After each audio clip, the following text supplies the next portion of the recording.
Thank you for coming on, Abhishek. We're going to start with a check-in. So just briefly checking in with how you're doing right now, what you've been up to lately, and a small introduction to people who don't know you. So, hey everybody, my name is Abhishek, and I know this is a podcast for South Asian men. So I was actually born in India, but I grew up in Canada. And I grew up in not in like a very diverse situation, so not necessarily around a lot of Indians. And I didn't have a lot of, I wasn't like forced into the Indian culture to like forcibly learn about like culture and religion, all these things. I know a lot of kids are here, but I didn't have that kind of upbringing. And then I naturally got into like spirituality and stuff. And I was also into startups. And this led me to living with monks and ashrams. I spent over 1.5 years at the Isha Foundation ashrams in US and in India. So I stayed there volunteering. And right now I'm working on a startup with a couple friends. And it's a little bit of a background on me. I post content on Instagram, trying to get a little bit more active on X as well. So if anybody's interested, we can connect there. Yeah, brief introduction. Nice. Is there anything else you want me to talk about? No, and I guess how are you doing? Like, how are you doing in life right now? How are you feeling? I'm feeling all right. It's been pretty challenging because I'm in a period of transition and there's a lot of uncertainty and, really not knowing where things are gonna be and where also things kind of are at this point. Like, I don't know. But really, it's just paying attention to what moves the needle and moving forward with that in my personal life and also in the startup. And yeah, so it's been challenging, but I'm learning how to wield myself in times of uncertainty. So I think that I find that to be extremely powerful. Nice. I guess my name's Jag, and yeah, I'm feeling right now slightly tired. The word diffuse comes to my head. It's kind of like calm.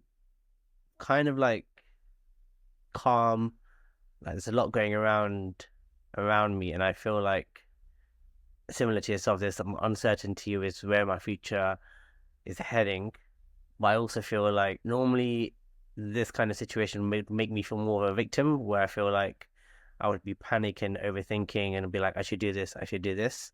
Whereas right now, and in general, the whole like last few months, I've been feeling a lot more calmer and almost like empowered to really just trust my gut reactions and just not overthink things and take action when it feels right. So I've been playing with that and it feels good, feels powerful. I feel like good things have come from it, but there is that level of uncertainty where part of me wants to take action and be like, I need to fix this so, my future is more certain or the direction I'm heading is more certain. But I think I'm starting to learn that actually sitting and being with the uncertainty is actually, in a way, pleasant. That makes sense. So yeah, I think that's where I'm at right now. I feel is right for me to sit with uncertainty. You mentioned a few things there in your kind of intro. I guess the first thing that pops up is the uncertainty, and you're kind of doing a startup. How are you navigating that startup? Where I assume, in my head, I'm assuming when you do a startup, there's so many things that you have to be doing. You're probably competing perhaps with other people, and you feel like there's certain things that you need to do. How are you navigating taking action versus being in that uncertainty where you actually don't know what's going to be ahead of you, and you probably don't have full control of what's in front of you as well? Yeah, for sure. I would take a step back because what it is right now is it's been about 8 months or so, maybe more than 8 months actually, since I got my team together. And man, we've been doing a lot of different things. So we've been testing different products in different markets. And, a lot of things didn't work. Of course it didn't work because we're on something completely different from what we had when we started. What really helps to navigate the uncertainty is to look at it as experiments. All right. Like, it's the scientific process, and that's been the approach. Were we great when we started? No.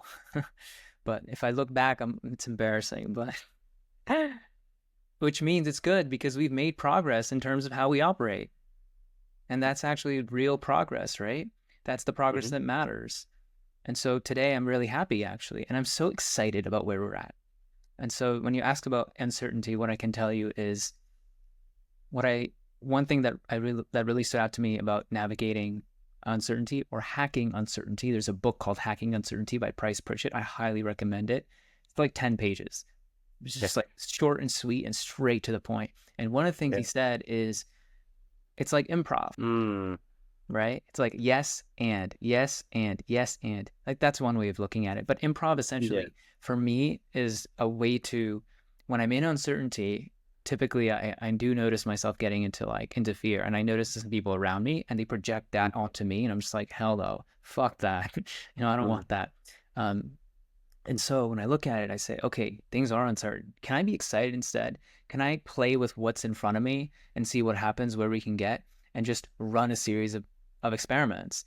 And so the solution I find is just this, right? Run a bunch of experiments. And today, where we're at today, is really exciting because you mentioned competing, and we've arrived at a spot that we have to build a new technology that doesn't exist in the world, essentially.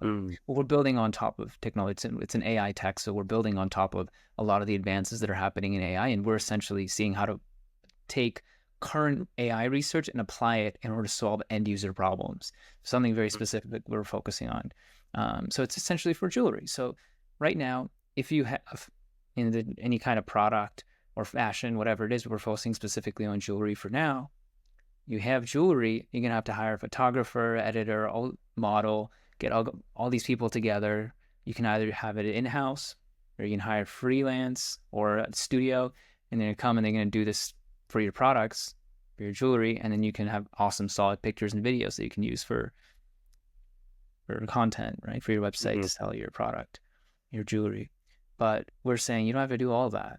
You just take some decent photos, send it to our AI. Our AI will generate all that for you, and it's going to be perfect. Like, it's not going to give you some messed up image. It's going to take that exact product, that exact jewelry, and generate it like with somebody wearing it, like a ring. They'll be wearing it on their hand in all these different angles, for example. Okay, yeah. That, but to get here, we did a lot of other stuff. And, when we talk about uncertainty, there's two things. One is managing myself internally, and the other is managing how I approach the situation. So approaching the situation is with experimentation, and designing solid. It's two things. One, design a solid experiment, and two, how quickly can you conduct that experiment to get the results and then conclude. And from that conclusion or inference, you can move forward to the next step. And as for managing internally, really came down to, hey, can I look at myself and see that when I'm in the fog, how do I respond? I'm probably not responding. I might be reacting, right? But because I wouldn't call it training, or even experience, but I have a discipline and commitment to being in a meditative state with yoga and meditation that I do regularly. So that gives me a awareness of, hey, I'm being stupid right now for like the last week.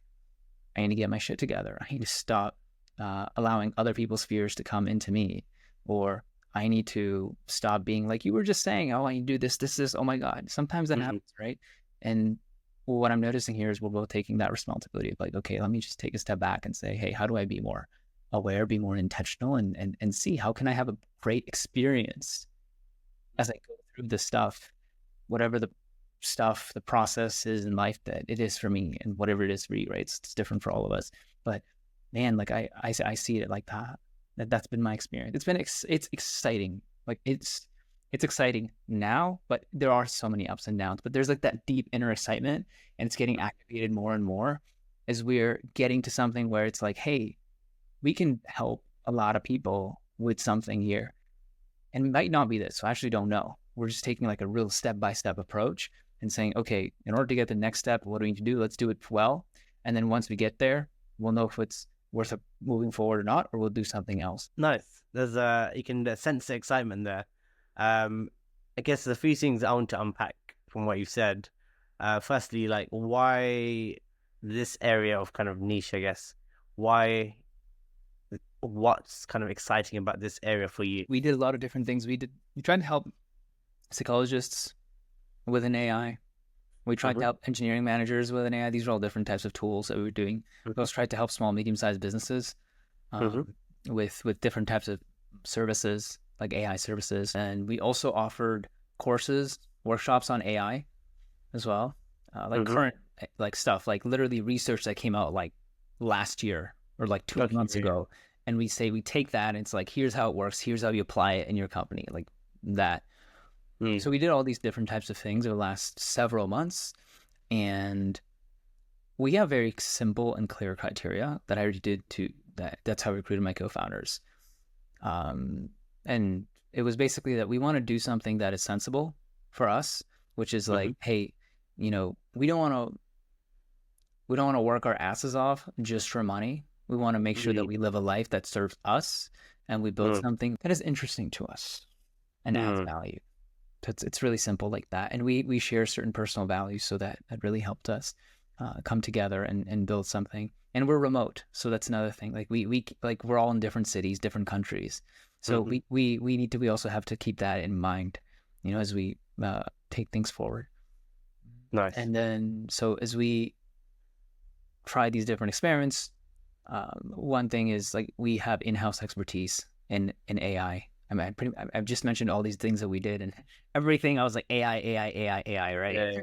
So we have in-house expertise to build, design, develop, architect AI solutions, and so that's why we're focused on this. And one of my co-founders was really curious about this idea of taking a photo of someone and then having another set of pictures of that person be generated. Like if I took my selfie, can we generate a professional LinkedIn photo? Can we generate a bunch of other photos for like dating apps? So he was really interested in this. And then he had some friends that were curious, and they're like, yeah, if you build this, I want to try it. And there's a lot of other apps that are, Mm. doing something like this. So we started off trying to do that. And then I just talked to my uncle because I was at a trip to the States where he is. And he was like, man, this is cool. And somehow we ended up talking about this. And he said, man, this would be cool if you did it for jewelry, blah, blah, blah.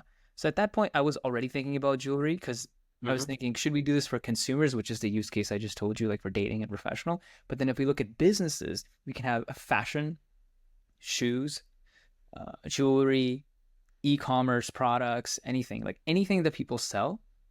You Mm-hmm. could just have all of that generated by AI. But to do it like actually to do it well requires, it's not something ChatGPT is ever going to do. It's not something Mm. Midjourney or DALI or any of these other foundational level companies. They're never going to do anything like that because it's just not worth it for them. So you Mm. need different companies that are going to come at the end user level and develop these types of solutions. And so that was, we were considering businesses as well. So when I talked to my uncle, and he's like, yeah, I know some jewelry businesses. So then I was like, oh, okay. And then from there, he connected us to a jewelry brand. And then we had this conversation, and she was super excited. And then we thought, okay, sure, let's do it. And that was last week. Actually, that was 6 days ago. So since then, we've been working to get this jewelry product working well. And we're talking to other jewelry brands to see who else is willing to sign up with us. And then in the next few weeks, we want to make sure that we have something that people can use, and we have different brands on board, and then we'll see how that goes. So that's really what it is. It's Mm. us knowing our strengths, talking to people that we know, seeing how we can add value. Mm. It's simple, right? Nice. From what you said, it sounds like there's a lot of kind of planning involved, a lot of kind of structure, logic, and I guess thought essentially behind it. But equally, I sense there's a level of a childlike play, like a inner child who's excited about this thing and like ready to fall over, make mistakes, and like you said, experiment and take the steps forward. Do you feel like that as well? And it sounds like you do, but do you feel like that as well, where you feel like you are actually in a way playing and like enjoying this journey? And if you are, have you always felt that? It's an interesting question because no, I haven't always felt that way, first of all. And even now, it is like up and down. I'm trying my best here, but there's Mm-hmm. a lot of things happening personally as well. I'm involved Mm-hmm. in a family business as well. And there that's been it's a certain type of situation, macroeconomic situation in Canada, because it's a real estate development situation, and a lot of other developers are actually going bankrupt left and right. And our situation is also not good. We're dealing with a lot of things here. And so I'm trying to see what I could do. There's really nothing I can do to contribute there. And so I'm in this position where, okay, I can't contribute there directly. I'm trying to build this venture, but we're at the early stages. But like I mentioned, where we're at this week, it's like, hey, this might actually be the thing that we're looking for that could actually be adding value and could take us forward in a few months to 6 months. We could be somewhere completely different, or even in 3 months, we could be somewhere completely different. But then my personal situation is like kind of a certain way, kind of a mess and messes. But and that makes it hard for me, right? Like personally, it just makes it hard, even though what I'm doing, you could say it's a passion, something I love, what I enjoy. Because ever since I was in university, or even before that, like even in high school, I used to make stuff for fun. I used to take courses, would make stuff. I studied engineering at university, would make stuff. And then eventually I got to building teams. In university, I did that too. Built engineering teams, we built stuff. It was a lot of fun. It was really cool. And so now it's just this thing where it's just like, okay, cool. I realized recently, like within the last month or less, like maybe last 2 weeks, that, hey, you know what? My strengths lie in building teams and making something awesome and having autonomy.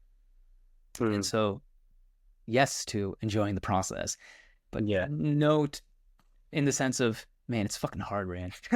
It's like, personally, it's a little challenging right now considering all these things that are going on.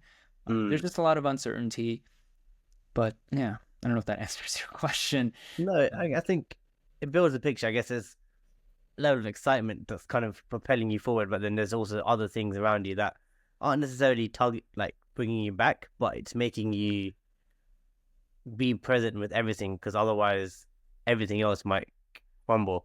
I mean, and there's nothing I can do for everything else right now.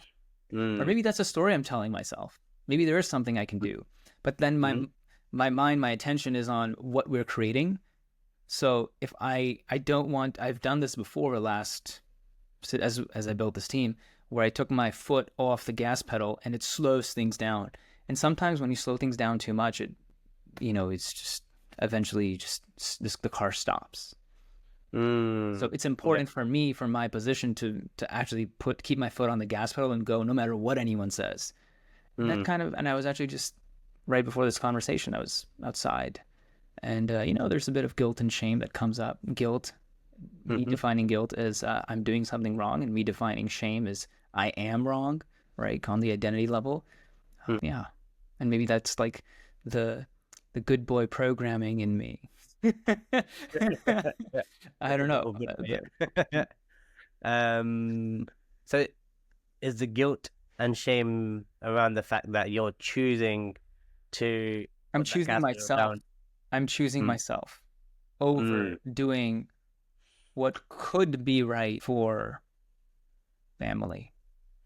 That being said, I'm in a certain position right now, or in a certain situation, and the world is at a certain situation that if I were to do something that is not supportive for what I want to create, and also I know in my past, I've done things that don't really excite me. I've done things that are for the short term and it doesn't work. It's about, do I focus fully on the long term, or do I try to see how to balance the long term and the short term?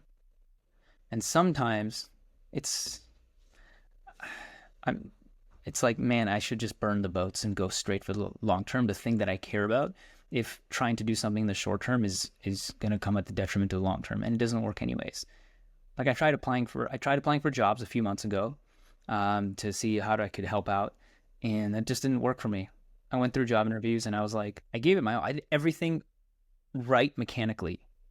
I got help on how to do everything right mechanically, like right to the like Jedi level stuff. Like I went through a final interview, and literally I had planned certain questions so that when I left the interview, I had the title of a book that they would suggest me to read. And that book is something, actually turns out the whole company reads.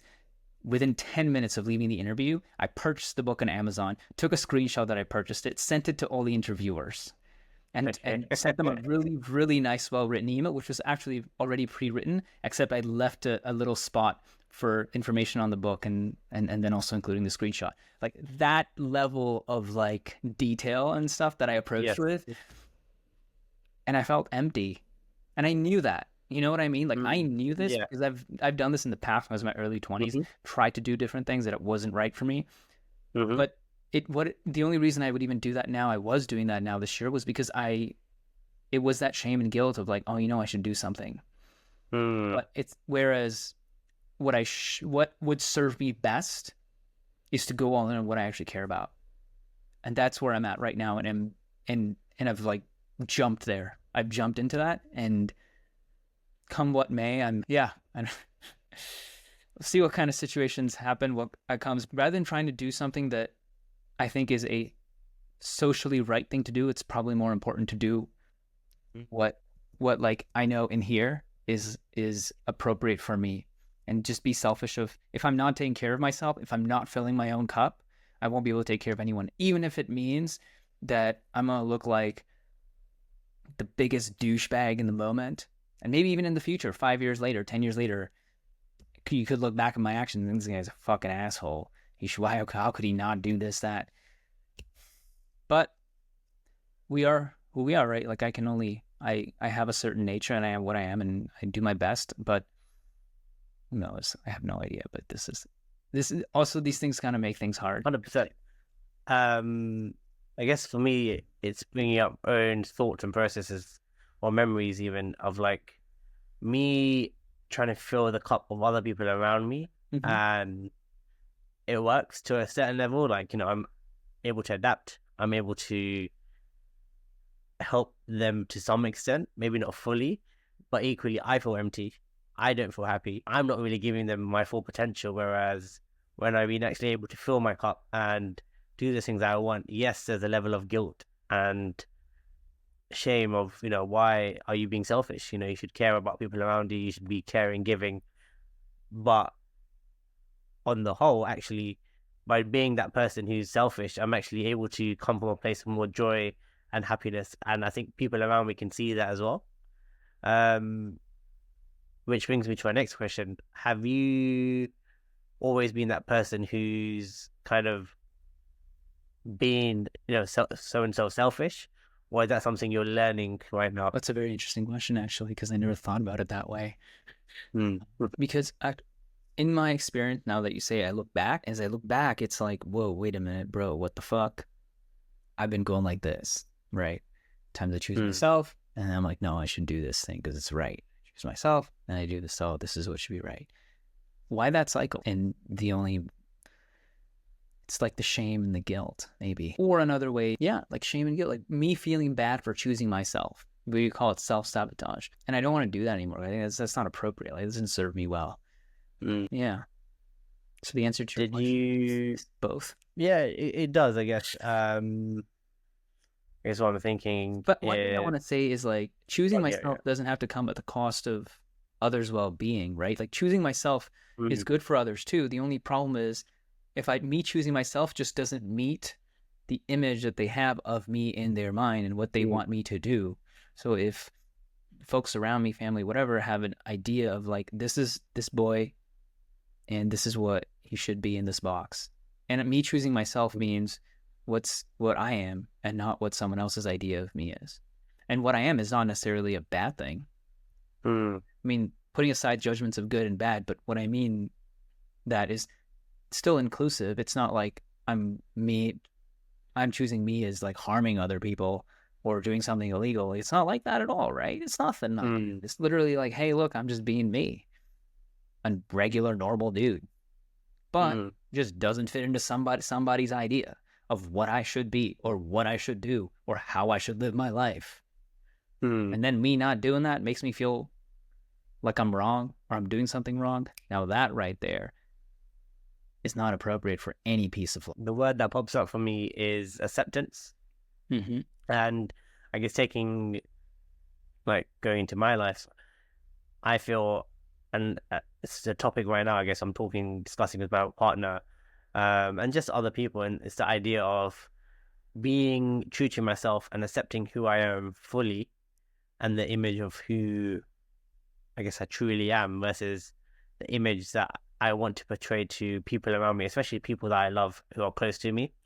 And the more I'm myself, the more I can see, for example, my partner thinking, is this person being true to them? Am I in the wrong? Am I doing something wrong? Or, does she have to tiptoe around me because she doesn't want to upset my feelings? Does that make sense?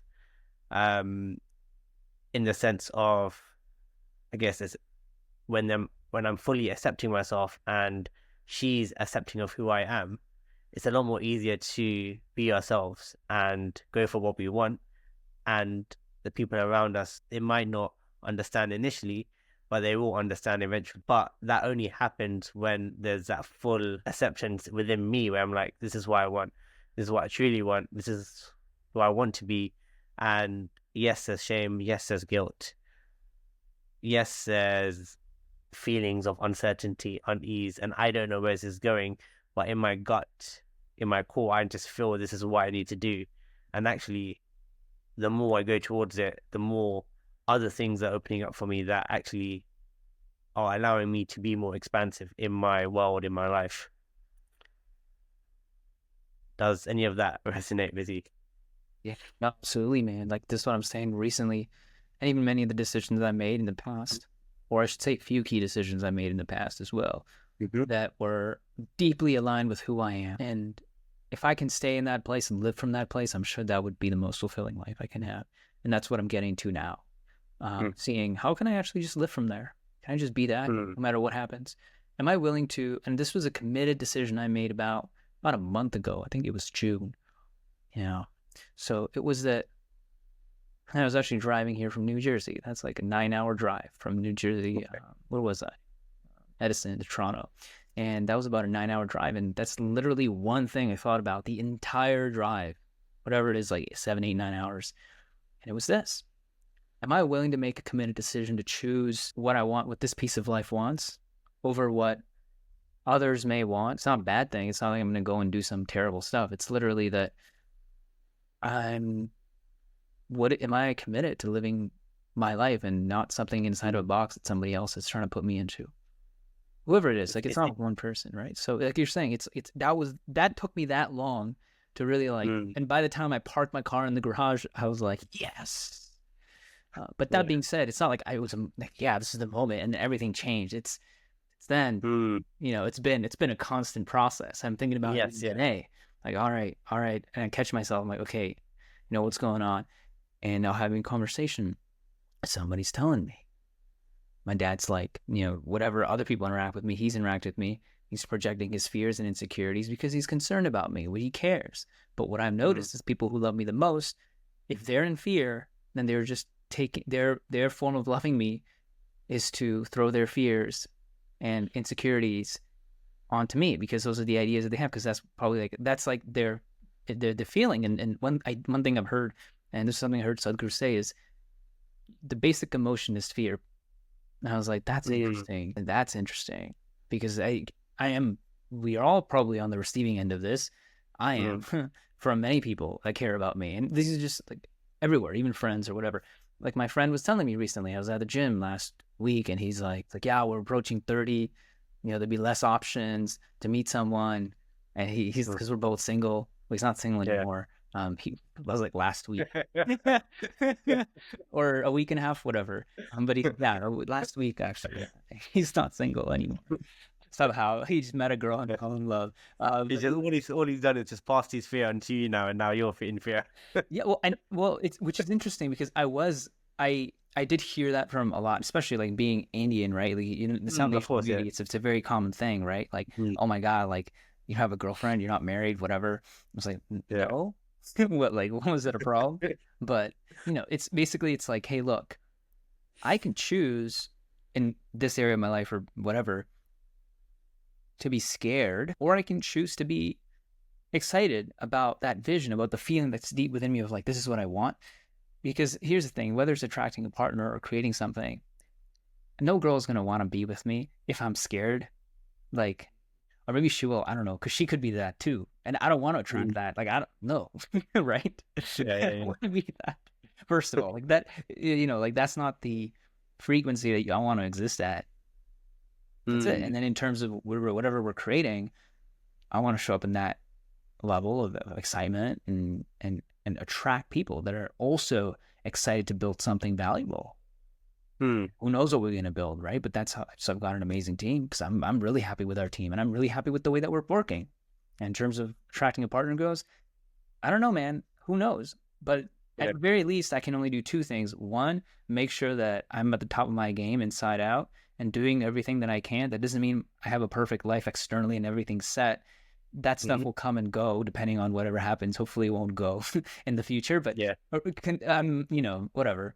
But then the number two is like just be open for whatever needs to come through. Like that's all I can do. But if I'm in fear, then on any level, whether it's a mental level or physical, I'm not going to do anything. I'm not going to go to places socially, whatever. Mhm. And even if I do, if I'm on the mental level, not or psychological, energetic level, I'm not there. Then it's not going Mm, to happen. Like yeah. just forget Nice. fear. I don't know if this Yeah. resonates with you. No, no, it does. It does. There's a lot you said actually that stood out for me. I guess the first thing is even when you started off and you were talking about when you were in that car and you were asking yourself that question, in my head, the first, I asked that question as you said it, and in my head, I was like, yes, was a straight answer. But it's interesting, like, even before you said yes, you were like, what I'm going to do isn't dangerous. And it's almost like how even I resonate with that in the sense to know it's easy for me to look into, okay, is this the right thing to do? Is it ethical? Is there something dangerous to it? But actually, Well, before even looking at all of I that, want to pause let's you think, here.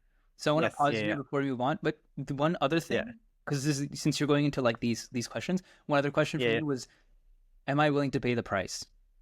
Am I willing Mm, to pay the price of losing people who don't align, no matter how close they may be to me? And yeah. so I don't know if that also resonates. Yes, that's I guess that's the first thing that I thought of, and I was like, like with certain goals, am I willing to lose, the love of my life, family, all those things? And in my head, it's like, yes, I am. And obviously, in reality, it's a lot more easy to say that than it is to take action on it. But it's interesting how like you say yes, but then all of a sudden, all those fears, all of that overthinking comes in, and it cripples that initial kind of inspiration, that initial kind of that drive you have. Because I'm also thinking right now in my head, it's like if you have that vision and you have that goal and you have that strong reason and you're coming from a true like heartfelt place, like a true intention, like something from your core, um when you're headed towards that goal, in my eyes, the way I see is the people that love you the most will probably align to help you or even just be there with you. They might not be there the way you want them to be, or they might not show up the way you think they might show up, but they'll be there. Does that make sense? Yeah, I mean, It's how I'm saying I've it. experienced this. They might go away for some time, and then they Mm. may come back. They may come around. They may not come around. And even if they come around, it may not be the way that you imagine that they would support you. Is that the type of thing you're thinking? Because at least that's what I've experienced, right? Yes, exactly that. Yes, yeah. But from my experience, if the thing that I want is actually truly something I really want, something aligned to me, and it's going to actually do me more good going towards it, actually, the way that people behave is actually, you can think of it as the test in some ways. Like, do you really want this thing? But equally, it's taught me to not react to them. So, for example, you mentioned your friend coming towards you and saying, "Oh, it might be too late. Like, you're never going to meet someone," and instantly that strikes a fear within you. Yeah. And you could react by empathizing with him, be like, maybe you're right, or you can be like, actually, I'm not gonna step into that frame of mind where I'm gonna feed that fear and be like, actually, I'm gonna stop this pattern, this this projection that he's giving onto me. Now, I won't say I didn't, because in that moment, for like 2 days, I was like feeling that little bit of scared. But Mm, then that's when I realized, I'm like, dude, what's the point? Like, come on. yeah, If and I, again, I'm yeah, anyways, if I could do something, I would do it. Mm. Like that's the way I am. If I can take action, I'll take action. I will prioritize and take action. But there's nothing I can do. What like fuck am I gonna do? Like Yeah, what am I exactly. gonna do? Like I don't know what to do. Yeah. There's nothing practical I can do. I've tried all the practical steps. Mm.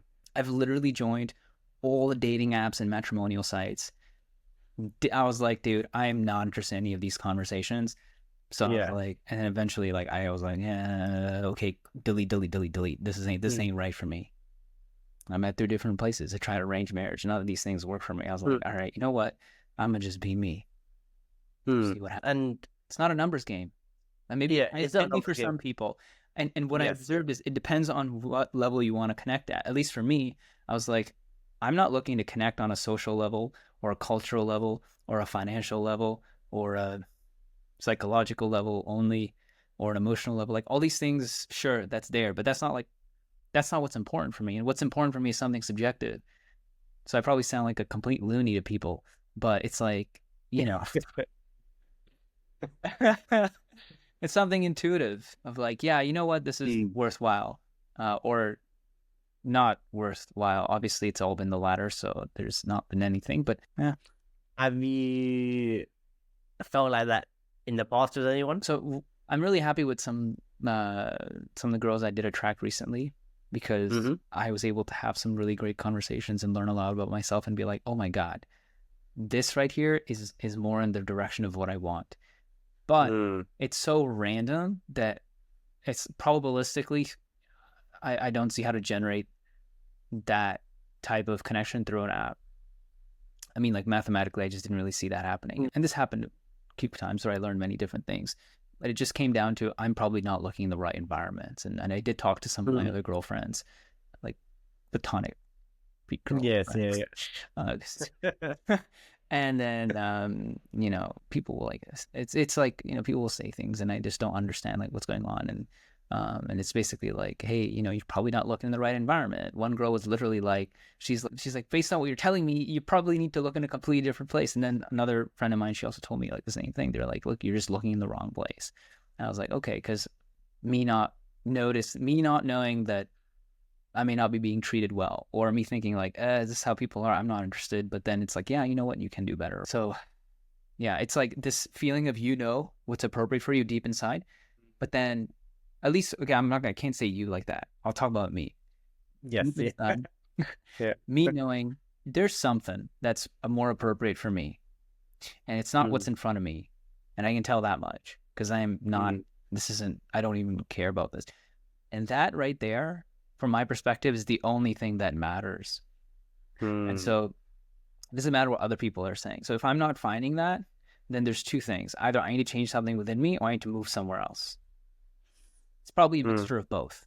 And that's what I'm doing, right? Like what needs to change within me? And even today, yesterday especially, I was like, what do I need to change within me for us to get our first 10 beta customers? Because we're doing all the right things. We're hitting numbers for cold outreach. We're doing across multiple channels.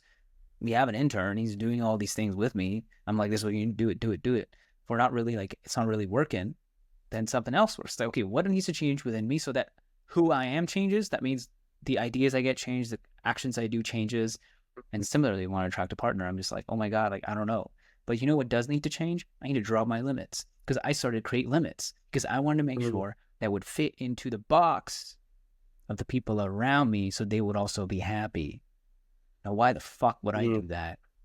So that decision about a month ago, whenever it was, maybe 6 weeks ago, 7, 8, 9 hours of driving, like eyes peeled on the road. And it's like, hey, look, you know what? These people, it doesn't matter. They can be upset. They'll have to come around eventually because I'm not going to make some stupid decision. But, you know, that's what I noticed for me, it comes down to is like, choose me so I can do what's really right for me. Because I know if I'm willing to just put all that structure, everything aside and say, this is what I want, then from deep inside, some guidance comes for me. This is where I want to go. Right. Or it sounds like you're... Yeah. It's like a subtle thing. Like there's a really good video of Osho that I posted on my Instagram as well. And he basically says like, listen to your heart. He says Yeah. he's like, in Very your cheap. intellect, you have all the stuff from society and all these things that clouds you.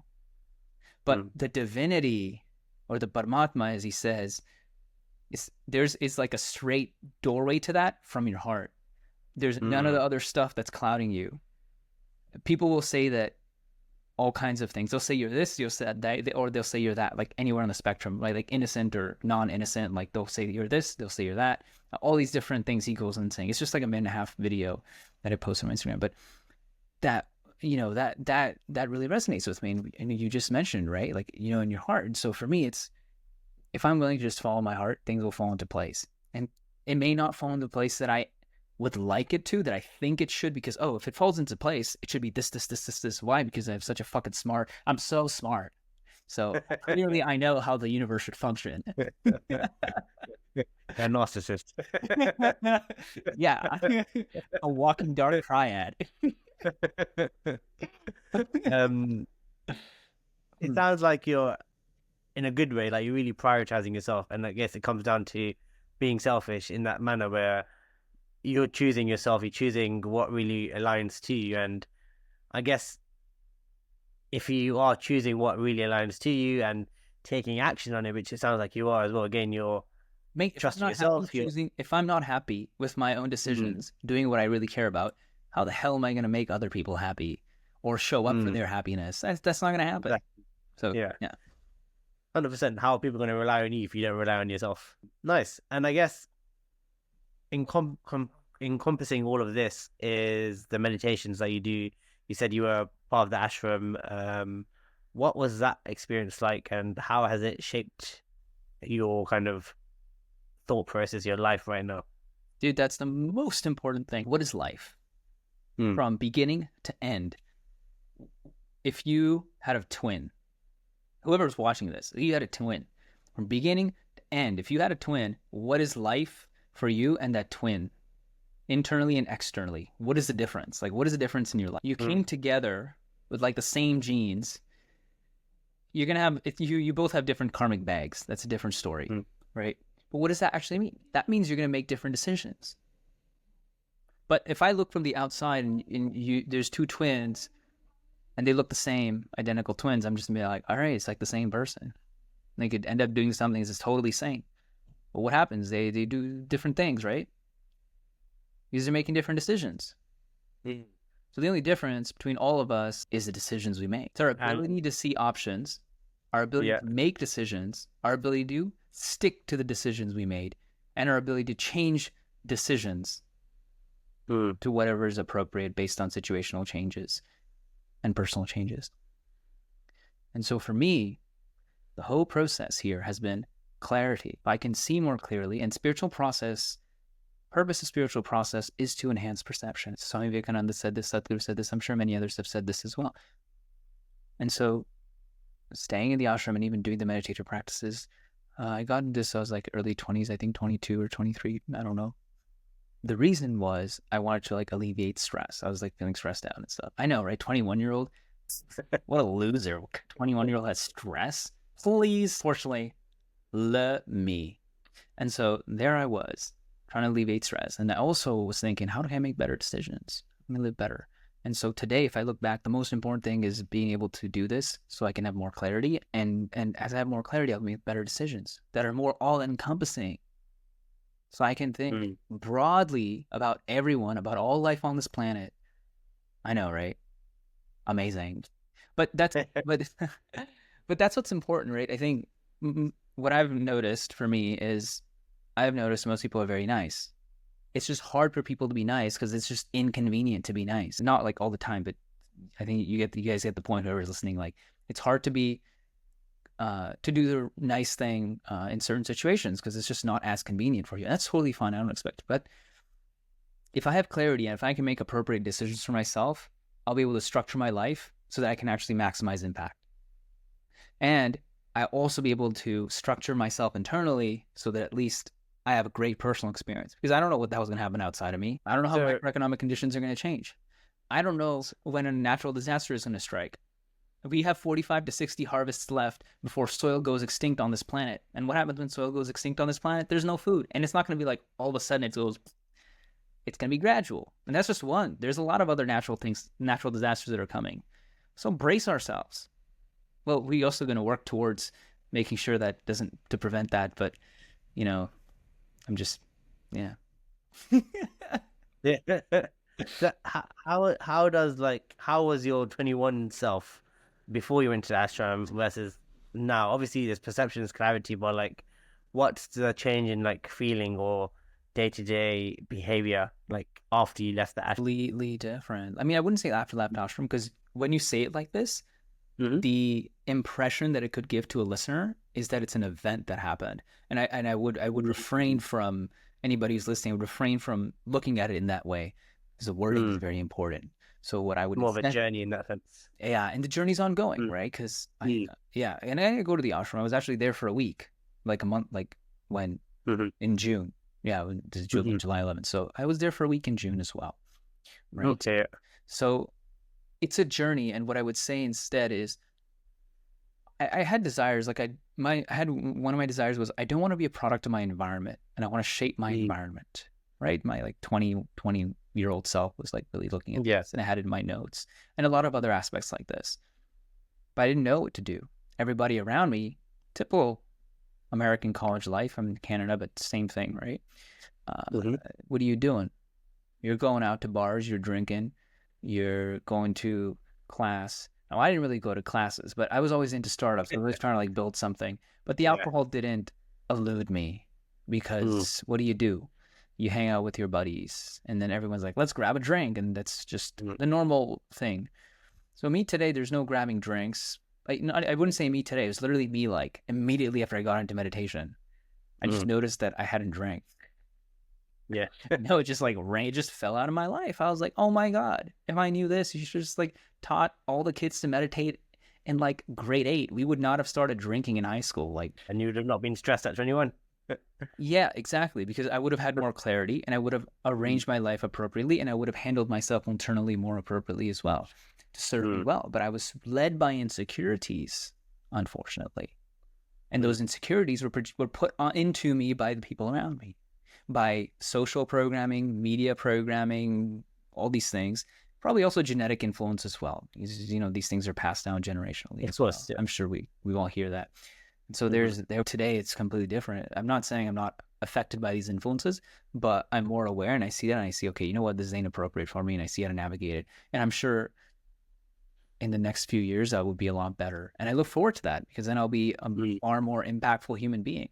And even more importantly than being a human that is impactful is that I have a great experience within myself. Because if I don't have a great experience within myself, no matter what kind of work I do in the world, it's not going to be that great. It's not about what you do; it's about how you do it. Doesn't mean I don't. I still we'll go big, man. We'll hit it big, do whatever we can. But we don't want to play it small. But you know, that's not what it's about. What are some daily practices that you do that I guess you've learned from being at the ashram that you can take on, that you practice right now, and really helps you throughout the day, throughout life? Yeah. So right now, big disclaimer: I'm a little bit inconsistent right now. I'm not doing all my practices. So if I did all my practices, it would take like 6 hours or something. It takes a pretty long time. But I don't need to do all my practices every day. It's not a big deal, but I do need to do probably about like 2.5, which I'm not doing. I'm doing about like an hour. So it's different things. So I learned from Isha Foundation, from Sadhguru. And so it involves Kriya Yoga, which is like yoga on the energetic level with the breath. This is particular processes that I've initiated into. Involves classical Hatha Yoga. Hatha Yoga is physical, but it's not like heavy physical. It's also meditative in nature. And there's other advanced meditations as well. So that's basically what I do. Well, what I would say is, when you get into a meditative practice, like initially I got into a meditative practice, I learned from Mind Valley and from Dandapani on YouTube. I took a Mind Valley course as well, and with Emily Fletcher, the M Word, and these were all really good. And then as I started doing that consistently every single day, I did actually immediately, because I was like, dude, I need to figure this fucking problem out. the problem was Yeah. me being stressed, right? So I did that consistently, and I got to a place where I was like, okay, I have a longing, I have a deep desire. I got to go deeper. I don't know where, what, how. But then I was watching Sadhguru's videos, so then I took Sadhguru's inner engineering program. So for me, it was start with something. Doesn't matter what. Any practice that I feel drawn to, maybe something I see on YouTube, maybe that I watched a reel. I'm saying it to you guys, like put yourself in these shoes, whoever the audience is, because I'm sure this question is for the audience. It's like, if you're sitting there, maybe you just see some cool people on YouTube or on Instagram that you like to listen to. Maybe it's Sadhguru, maybe it could be anybody. Maybe it's Dandapani. I mentioned Dandapani. It could be anybody, right? Or Emily Fletcher, or whoever else that teaches meditation that you feel drawn to. Just go do it. Because one thing here is it's not about doing a lot of different. It's like, you know, Bruce Lee's quote where he says, I don't remember the exact quote, but it's something like, I fear not the man who has practiced 10,000 kicks. I fear the man who has practiced one kick 10,000 times. So, and that's really what it comes down to. It's not like I'm going to go shopping and like fill my shopping cart. It's, I'm going to go and learn something from somewhere that I feel drawn to, and I'm going to stick to it. I'm going to do it as long as it works for me. And when I feel a deeper longing, I'm going to follow that. And that's literally all I did. And so for anybody, I know your question was different. Yes, yeah. But the truth is, this is the way I would orient. This is, from my perspective, something that would serve the audience better. So forgive me if you think there's... No, that's good. And I guess it highlights a trait that I guess from what you've been saying for me is, that stands out for me is, I guess, the idea that you seem like someone who takes action and you stick to something and you're really disciplined in that way. Have you always been that way, or is this again another learned behavior over the many years? Yeah. So when you say discipline, like for me, discipline, it's not like I wake up and I fall. Like I don't like go to sleep at the same time, wake up at the same time, do all my practices at the same time. Yes, I'm not like a routine type of person like that. But it's more of, if I fall off, I just get back up. But I don't always get back up right away. Yeah. I guess that what stood out for me is consistency. I make an effort. I don't know how consistent I am. I think it depends. So maybe it's just the way that I am. Like my idea of that is like somewhere, and I'm not there. So when you would reflect to me that I sense discipline, I sense consistency, and I'm like, I don't think so. That does not fit the image in my mind. You know, like expectations, reality. But so yeah. But yeah, in your question, is that a learned behavior? There's definitely been training over my life, 100%. There's been training, but I have one story to share. It's actually, this story is going to tell you how stupid I am. We learn about your smart side, so it's any time we learn about the dumb side. So, dude, I was in high school. I don't remember what grade. Maybe it was grade 11 or grade 12. I really don't know. But I probably like later grades. I would like to think it was an earlier grade, like grade 9, but because it's kind of some dumb. So all these kids are playing soccer, which is football. Which outside of Canada and USA, it's football. And inside Canada and USA, it's soccer. I'll say football for the lot of you. So it was just like recess. So, you know, just imagine, like, I don't know, 100 kids or 200 kids just literally on the soccer field or football field running around. I was not good. I was so terrible that I was running nonstop after the ball. I was like the ping pong on the football field. I was the only one who's going this side, this side, this side, this side, this side, this side, this side, this side. I don't know how long. I never touched the ball. But I was like looking at it, I was like following it. So this teacher, his name was Jarrett Brown. I remember his name. Jacked, blonde, white dude. He's like, I forget exactly what he said, but he was something like, "Are you an idiot? Like, why are you running around after the ball? You haven't touched it." Something like this. He basically just pointed out what he saw. Yeah. And in that moment, it didn't occur to me, like the result did not occur to me. I just kept going, believing like I would touch the ball. I never touched the ball the whole recess, which is fine. But I knew it was just like, it's just like a kid playing. And there were like I said, it was literally like probably like a couple hundred kids. So the main thing is these other kids were not going like I was. Maybe it wasn't a couple hundred kids. I don't know how many kids it takes to fill up the whole field because there's a lot. But you can just imagine it's like the really, really good, like maybe like 10, 15, 20 kids. They're the only ones who are actually touching the ball. All right. Yeah, I understand. Yeah, like 7 on each side. But then all the other kids are trying to play, but it's probably just like the 7, 8 kids on each side that are actually, playing because they know each other and they're all great. So they're just not passing either kids. But I was the one that was running around. But other kids are probably not really doing that. But I was running around so much that a football coach, he's actually the American football coach, not the global football Soccer. coach. Yeah, not the soccer coach. But to the degree that he walks by and he notices that. And he tells me that.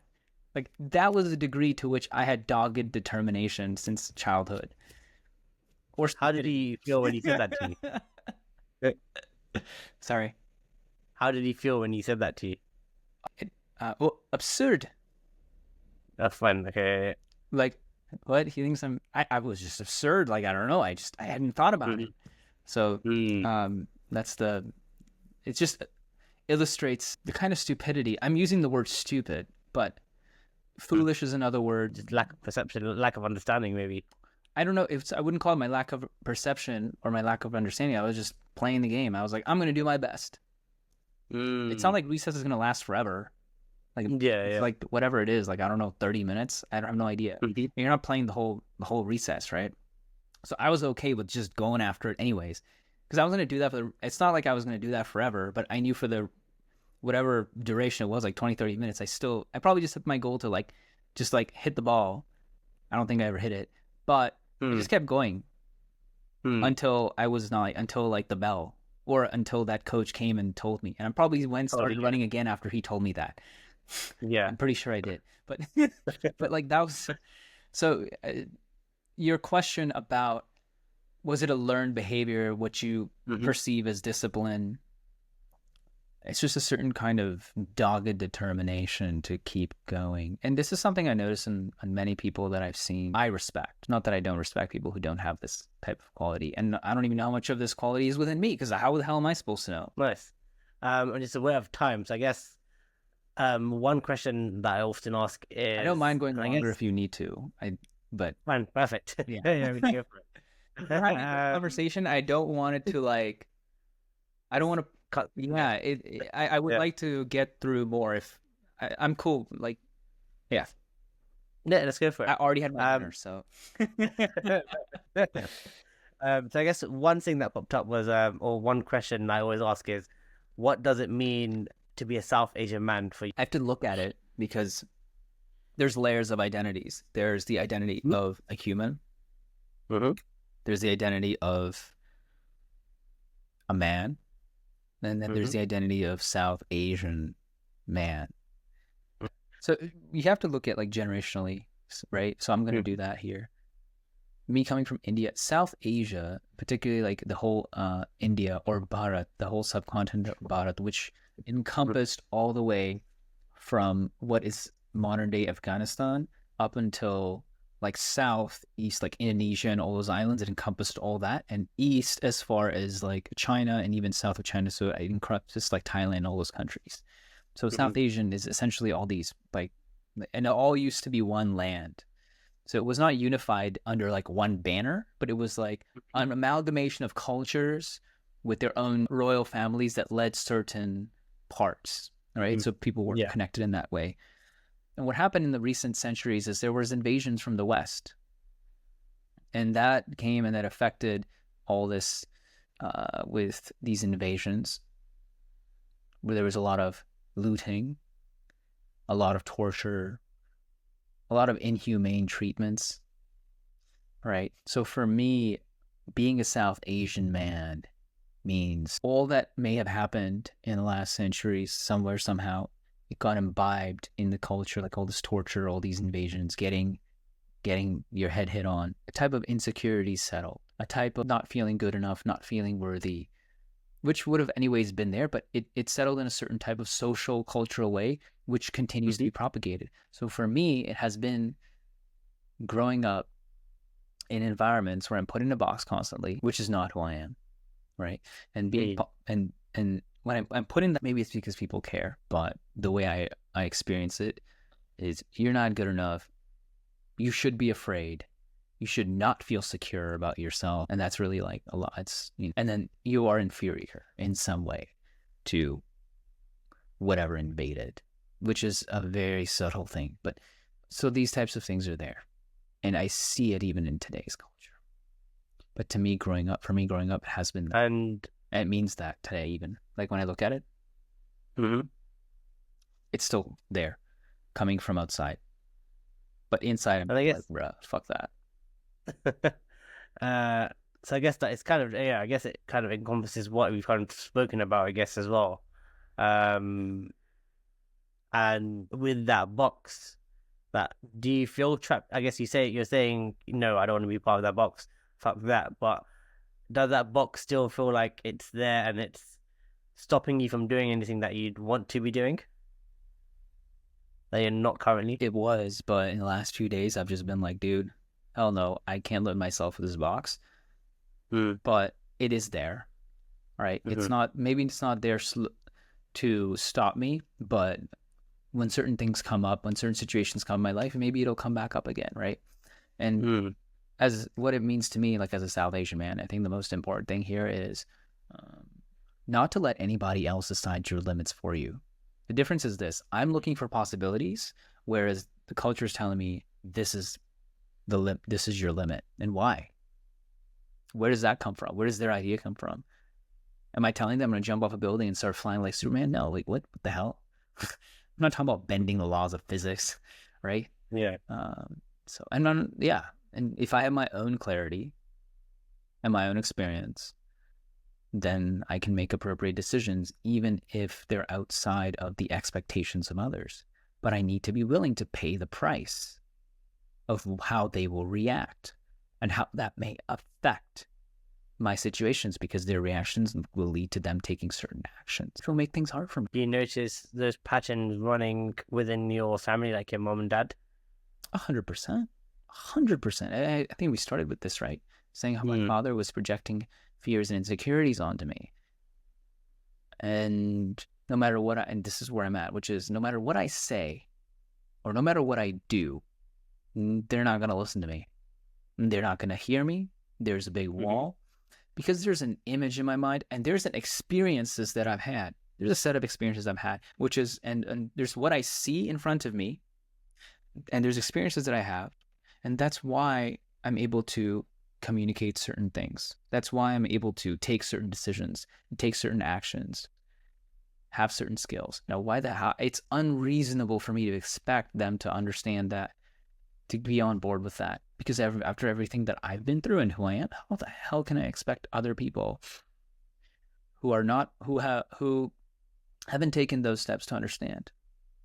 It's like if you put me into an operating room, that I don't know how to do that, right? Like you can't you would be unreasonable. Yeah, right? You'd be unreasonable to expect me to do a surgery in an operation room. So I'm similarly unreasonable to expect them to see my perspective, no matter how much I may try to communicate it to them. And I can get them to see it, but doesn't mean that they'll agree with it. Let's leave it at that, right? Because you can communicate, right? But it doesn't mean they're going to agree. It's always like agree, disagree. I'm like, okay, great. Well, now I'm kind of fucked because it's not what I want it to be, but that's really that's how it feels. I don't know if I answered your question, actually. You did. You have. Yes. And I guess based on what we've discussed so far, is there anything on your mind right now from what we discussed? Yeah. Well, let's talk about your work, right? Like, so you're a coach to South Asian men, right? So out of everything that I've said, I think, so there's attracting a partner, and there's the building this business that serves me and my team, and we're able to actually do something impactful. And these are two things that matter, in that I want to create them in a way that it serves my life. That my cup is full, so that I can serve fully. And in order to do that, there's a box. And I've been going in and out of the box, like being 100% real here. I've been going in and out of the box. For example, I tried working with my family business. I did that for about 2 years. I was like, this isn't working. The vision I have and what I really want to do is something far bigger or different in some way. And I'm not able to contribute that through this, no matter how much I'm trying. So I can't just do that because there's certain limitations that are being placed on me. And I'm just like, man, this is not appropriate for me. And I'm not seeing myself being put to the max use. Right. I tried arranged marriage. I tried all these dating, these Indian girls, whatever.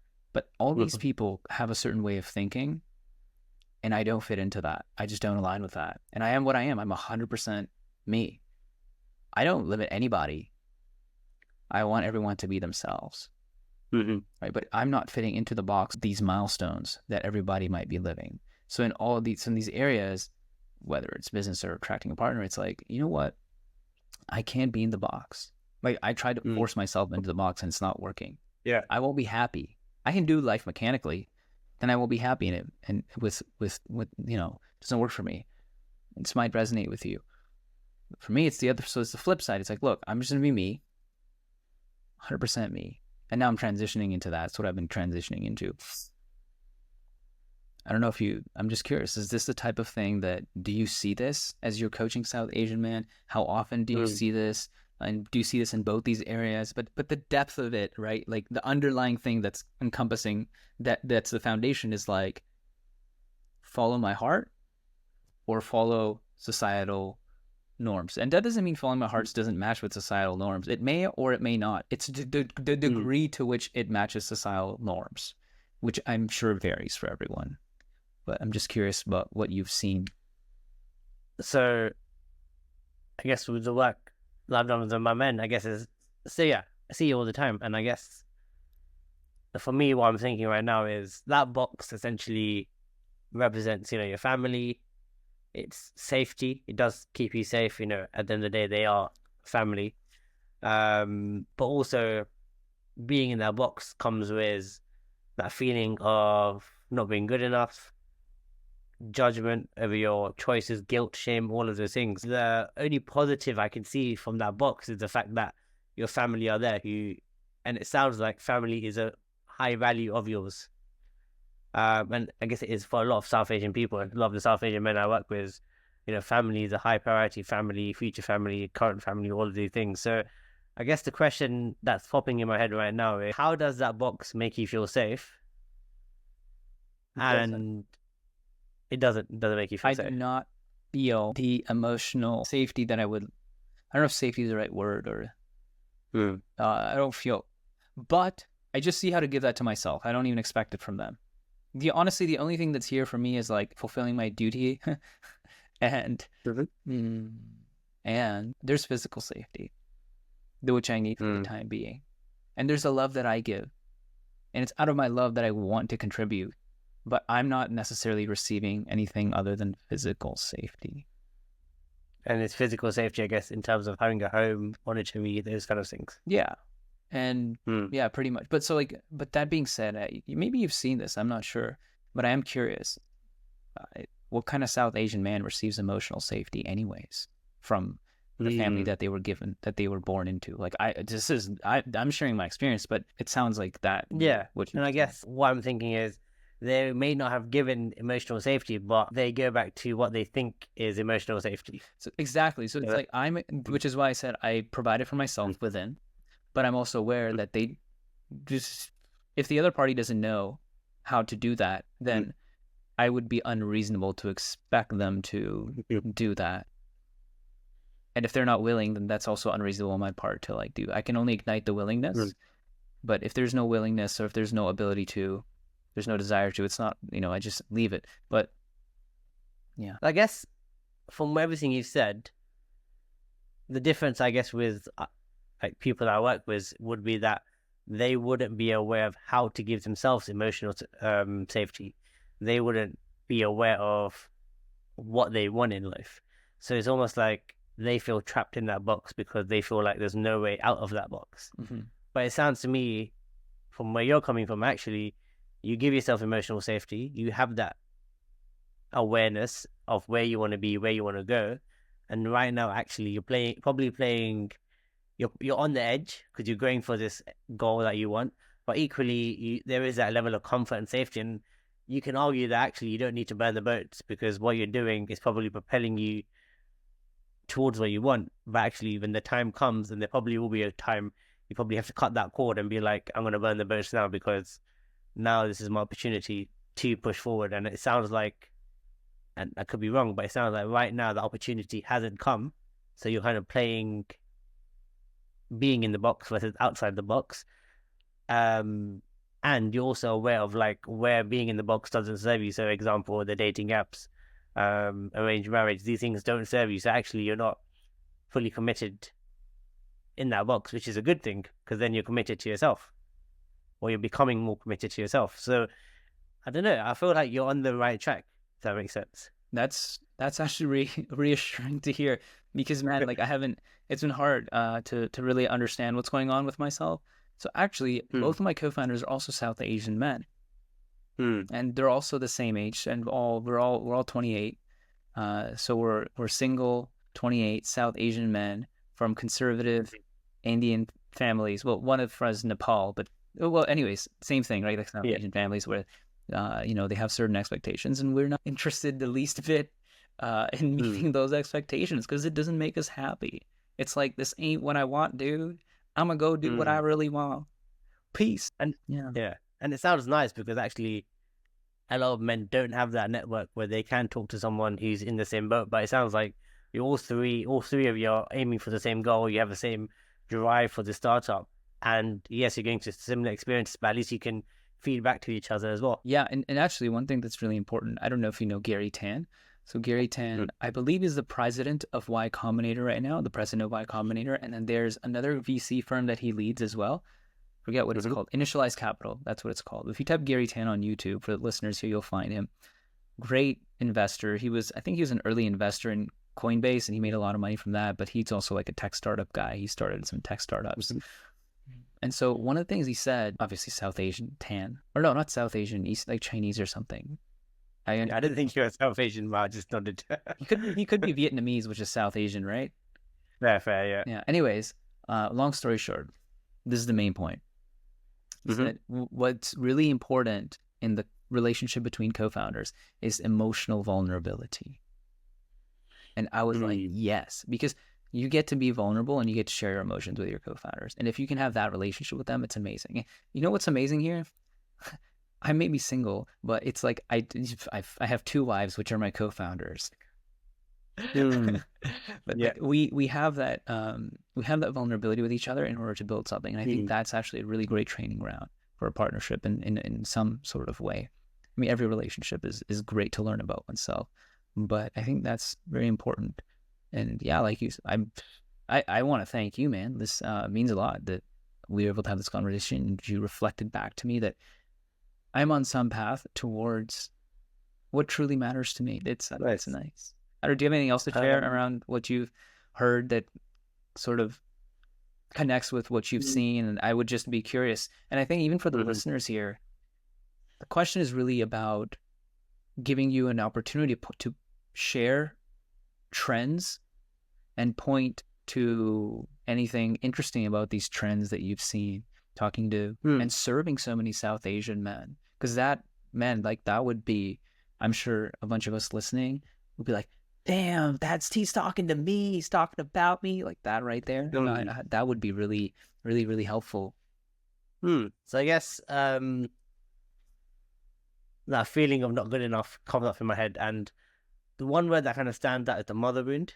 Can you go, what is I don't know. Yeah, sure. So I guess it's that relationship you have to your mother, and how her, perhaps let's say, emotional maturity, or you having to serve your mom's emotions or provide for your mom's emotions, have I guess made you that type of person who's worried about what you're doing, worried about how you're perceived, worried about not being good enough, feeling like you need to please the people around you. And I guess it's that common people pleaser symptom, that nice guy symptom, where you're constantly trying to please other people, and often that's a learned behavior that's come from somewhere. And even just my own work and with a lot of men that I serve, and I guess it's probably down to the fact that this is something I've had to overcome as well, is that mother wound where actually growing up my mother wasn't emotionally vulnerable. She wasn't in control of her emotions, and because of that lack of her ability to help me in that sense, I've had to then go around and try and find a way to manage my own emotions. But not being able to manage my own emotions, I then seek validation from other people around me. I try and please other people to get that emotional safety that you spoke about. 100%. I've heard, And people have this, I guess, go on, yeah. people have this idea that if they want their child to be their puppet. I'm just gonna leave it at that before you continue. Yeah, exactly. Do you want your child to be a puppet? And I feel it's very common. Like, you have it through the father, you have it through the mother as well. For me, it's probably more through the mother, where growing up, she would be like, you should be a doctor, you should be this and that. And there was no room for me to be the person that I wanted to be, or there was no room for me to explore who I wanted to be. And so growing up now, it's almost like I'm now trying to serve myself, prioritize myself. And that's where the uncertainty is, because it's almost like prioritizing myself means as we spoke about, I might have to lose the people around me. I might have to say no to people around me. And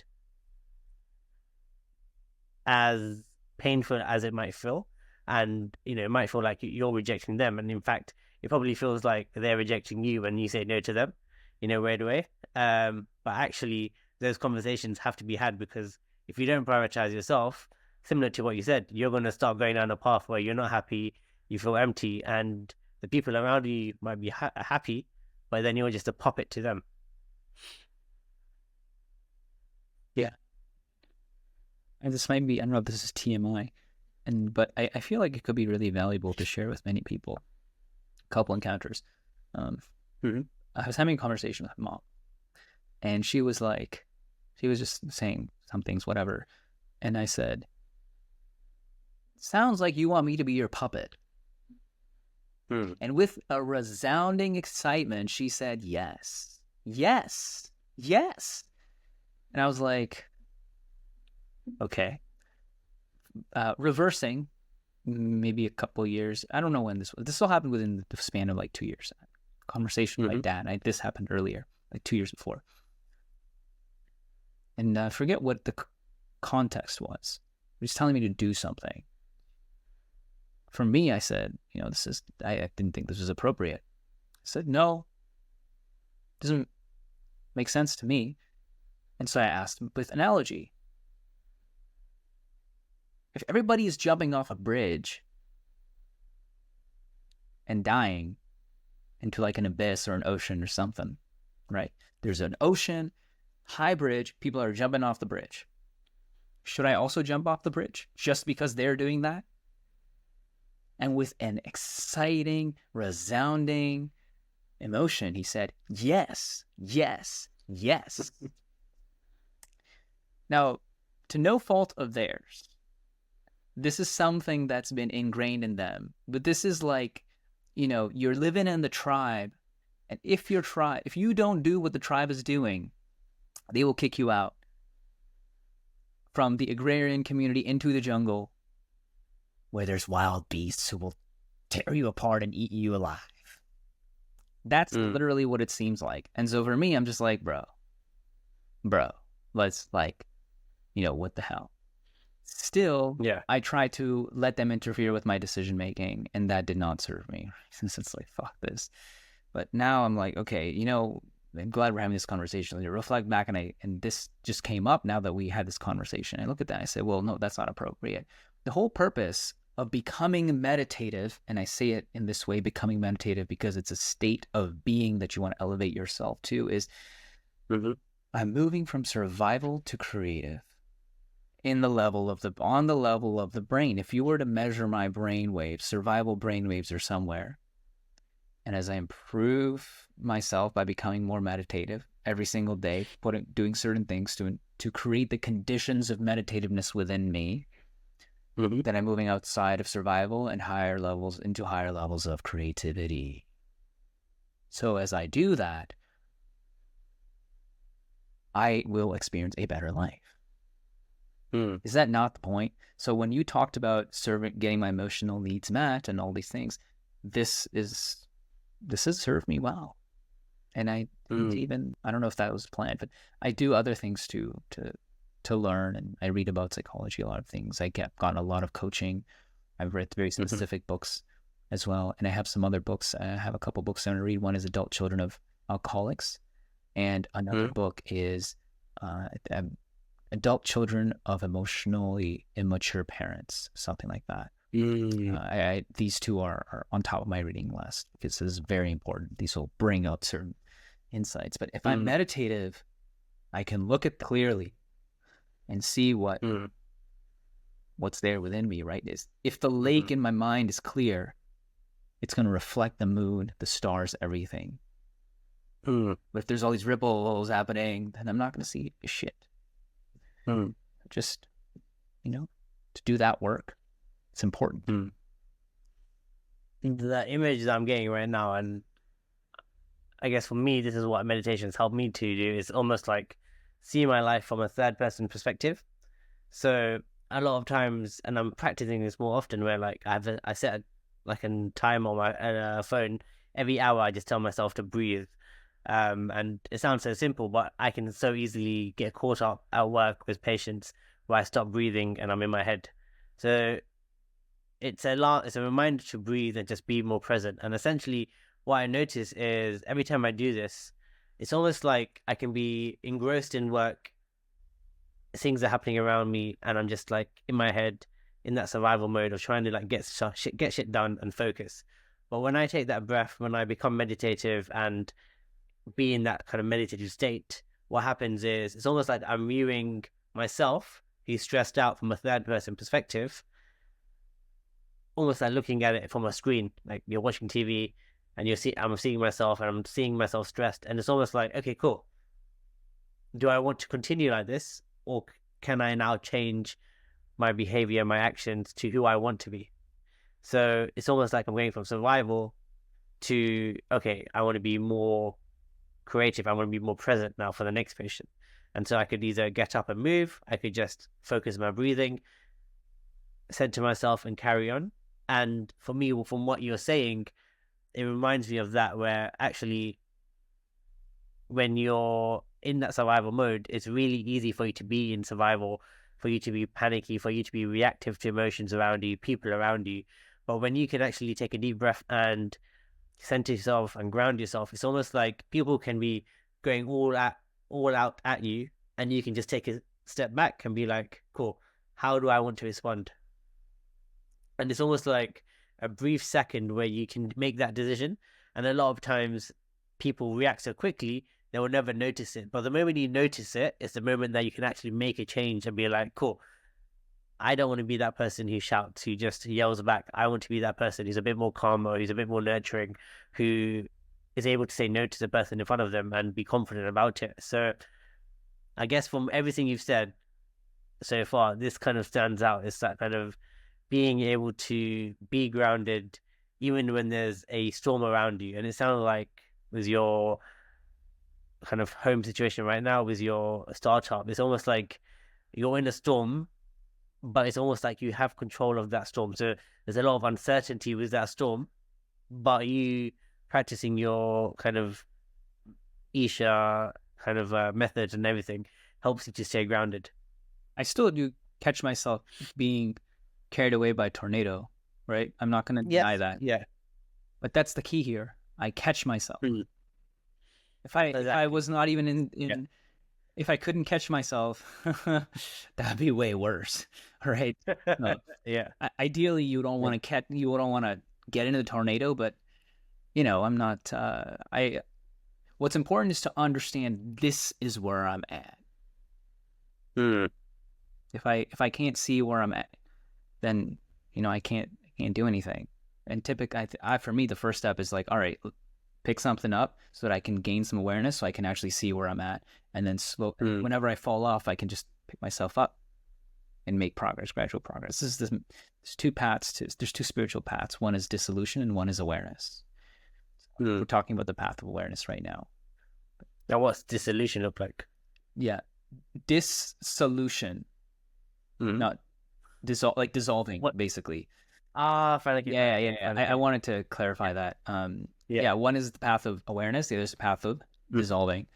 And when you think of Gautama the Buddha, there have been many Buddhas in history, more than a handful. Google it, you'll find some. Gautama was the most popular, and he gave a method of awareness, which is step by step, and apparently it goes across lifetimes. So you can just like every time you're reborn, you just keep going until eventually you're done, and then you're out of this shell. So that's the path of awareness. The path of disillusion is not step by step. It's just you drop, you go into, it goes into something completely different. Is it like ego death in that sense? I don't know. Different size. I don't know what the different how you define it. Definition of ego death is. Yeah. I would say for the time being is like, let's put aside all this like Western psychology and all these ego deaths probably like out of there. You know, it's something that's illogical is what I'm going to say. The path of awareness is something that your logical mind fits. You'll be able to like logically reason it. Whatever level you're at, you'll be able to logically reason it. But the path of dissolution, you can't like, because it's like abandonment. You just like, and that's a whole other thing. At Isha, we do both. You choose what you want, how much you want. But I think it's like the only place in the world where you get a complete package, where you get both of those. So, which is hard to do. But you choose what works for you, right? But that was the whole purpose of this whole conversation, which was like, if you feel drawn to something, I think you should do it.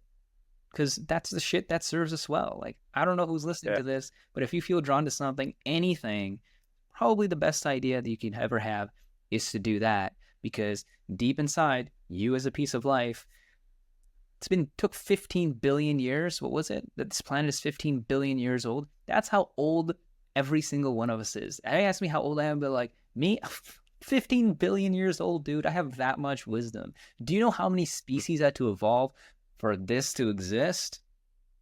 There's all that genetic memory. That is something I can tap into. That is power, bro.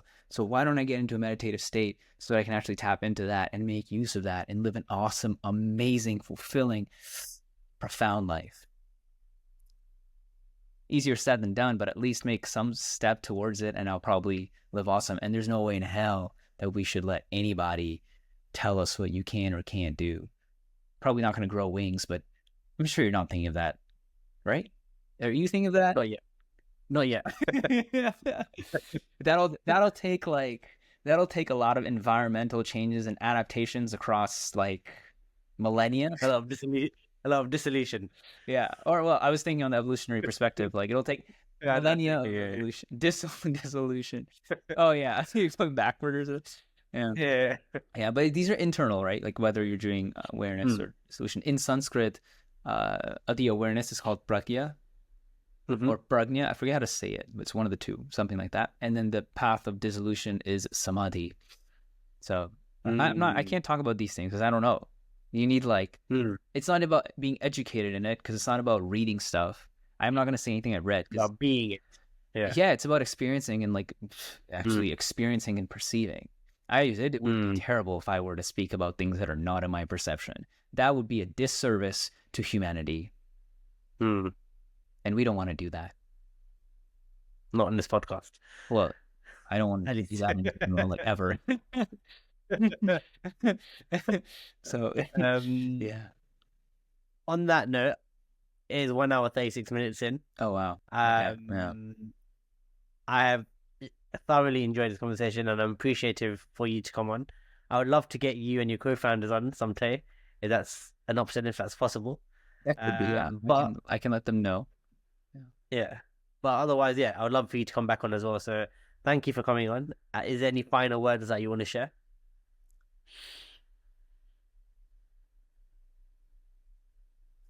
Follow your heart.